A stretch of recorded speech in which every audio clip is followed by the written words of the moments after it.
Hello everyone. आज की video में हम डिस्कस करने वाले crystal field splitting of D orbital in square planar complex. तो स्क्वायर प्लेनर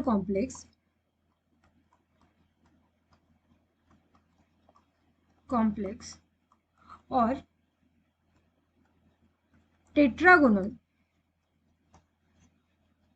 कॉम्प्लेक्स, इनको समझने के लिए हमको समझना पड़ेगा कि डी ऑर्बिटल की स्प्लिटिंग ऑक्टाहेड्रल कॉम्प्लेक्स में कैसी होती है। ठीक है, this is because tetragonal and square planar geometry can be obtained by withdrawing the two trans group, क्योंकि डी ऑक्टाहेड्रल कॉम्प्लेक्स में जो डी ट्रांस ग्रुप होते हैं, सॉरी ऑक्टाहेड्रल कॉम्प्लेक्स में दो ट्रांस पोजीशन पे लिगैंड जो होते हैं, इनके विड्रॉ होने की वजह से ही हमको ये दो स्क्वायर प्लेनर और टेट्रागोनल कॉम्प्लेक्स की ज्योमेट्री समझ में आएगी, या ज्योमेट्री फॉर्म होगी। ठीक है, तो पहले तो हम देखते हैं कि ऑक्टाहेड्रल की ज्योमेट्री कैसी होती है। ऑक्टाहेड्रल कैसे होता है? मेटल, ये हमारे लिगेंड, और ये जेड एक्सिस पे लिगेंड, ये हमारा हो गया ऑक्टाहेड्रल। अगर ये लिगेंड जेड एक्सिस पे है, अगर उसने अपनी लेंथ बहुत बढ़ा दी,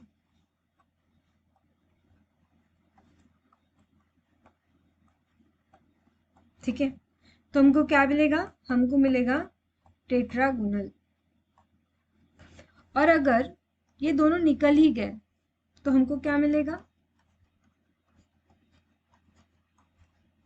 जेड एक्सिस वाले लिगेंड निकल ही गए तो हमको मिलेगा स्क्वायर प्लेनर कॉम्प्लेक्स। ठीक है, तो ऑक्टाहेड्रल की ज्योमेट्री अगर समझ गई तो हमको ट्रांसपोजिशन के दो लिगैंड को निकालना है या इलोंगेट करना है, तो हम अपने आप टेट्रागोनल से इलोंगेशन के बारे में इलोंगेशन से हमको टेट्रागोनल की ज्योमेट्री समझ जाएगी और स्क्वायर प्लेनर की भी ज्योमेट्री समझ जाएगी।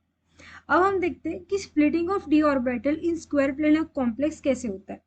सो इन स्क्वायर प्लेनर कॉम्प्लेक्स हमने देखा है कि स्क्वायर प्लेनर कॉम्प्लेक्स में कितने लिगैंड है टोटल? 1 2 3 और 4 लिगैंड है। अब ये जो 4 लिगैंड होते हैं, ठीक है, ये प्रेजेंट होते हैं एक्स एंड वाई एक्सिस पे। ओके, सो ये 4 लिगैंड जो होंगे lie on X and Y axis. Z axis पे हमको कोई भी लिगैंड नहीं मिलेगा। 4 ligand approach toward the central metal ion along the X and Y axis. ठीक है, सो ये हमारे एक्स एंड वाई एक्सिस पे ऑन द एक्सिस होते हैं, जेड एक्सिस पे नहीं रहते। In this process electron in D orbital of central metal ion repelled by approaching the ligand. तो हमारे पास मेटल है, ये हमारे लिगैंड अप्रोच करेंगे एक्स एंड वाई एक्सिस पे, तो जैसे ही अप्रोच करेंगे तो डी ऑर्बिटल और लिगैंड के जो लोन पेयर इलेक्ट्रॉन है, इनमें क्या होगा? रिपल्शन होगा। रिपल्शन ज्यादा तो एनर्जी ज्यादा। ठीक है, एनर्जी, जितना ज्यादा रिपल्शन उतनी ज्यादा एनर्जी लगेगी, बराबर।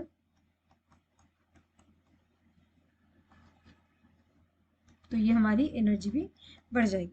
ठीक है, अब हमको पता है कि ये 4 लोब्स में से as the 4 lobe d X square minus Y square, ये जो होता है ये होता है एक्स एंड वाई एक्सिस पे डायरेक्टली फेस होता है, approaching the central metal ion, and has ये डायरेक्टली प्रेजेंट है X square minus Y square. और जेड स्क्वायर का तो कुछ नामो निशानी नहीं है। हमने ऑलरेडी देखा है कि जेड एक्सिस जो है उससे रिलेटेड सारे के सारे लिगैंड दूर ही रहेंगे। ठीक है, तो d X square minus Y square में क्या होगा? ये डायरेक्टली लिगैंड की साइड अप्रोच हो रहा है, बराबर। मतलब इसमें ज्यादा से ज्यादा रिपल्शन होगा और ज्यादा से ज्यादा क्या होगी? एनर्जी होगी।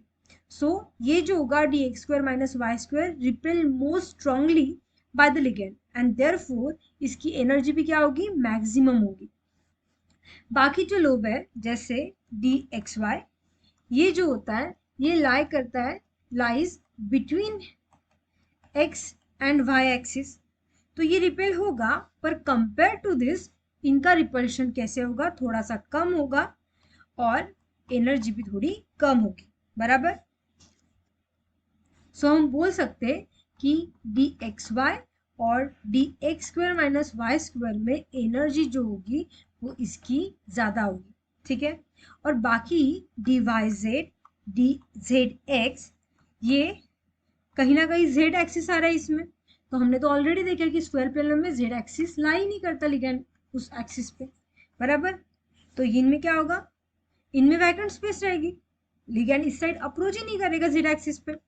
तो d Y Z, d Z X, d Z square, इनकी एनर्जी क्या हो जाएगी, डिक्रीज हो जाएगी, बराबर।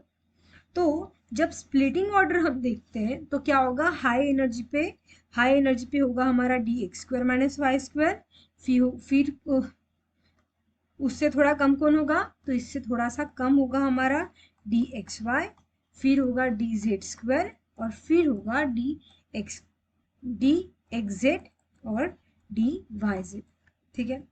तो ये हमारे 5D ऑर्बिटल है, ठीक है। क्या होगा, स्प्लिटिंग कैसे होगी स्क्वायर प्लेनम में, तो सबसे टॉप पे रहेगा हमारा d X square minus Y square, उसके बाद में रहेगा हमारा डी एक्स वाई, फिर रहेगा हमारा डी जेड स्क्वायर, और फिर रहेगा हमारा दो कौन सा, डी वाई जेड और d x Z.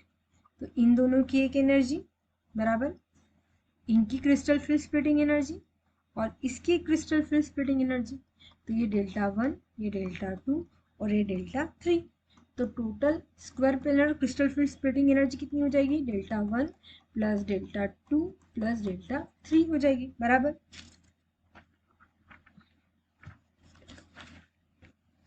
So for the same pair of metal and ligand relationship,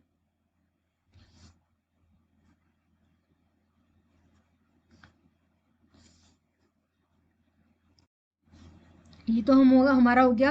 अब क्या करते हैं हम देखते हैं क्रिस्टल फ्री स्प्लिटिंग की वैल्यू और हमारी डेल्टा ऑक्टाहेड्रल की वैल्यू, ठीक है। इन दोनों में क्या डिफरेंस होता है, तो delta S P which is equal to, इनका रिलेशन क्या होता है 1.3 multiple of delta O that is octahedral. तो ये होता है हमारा एक रिलेशन, ठीक है।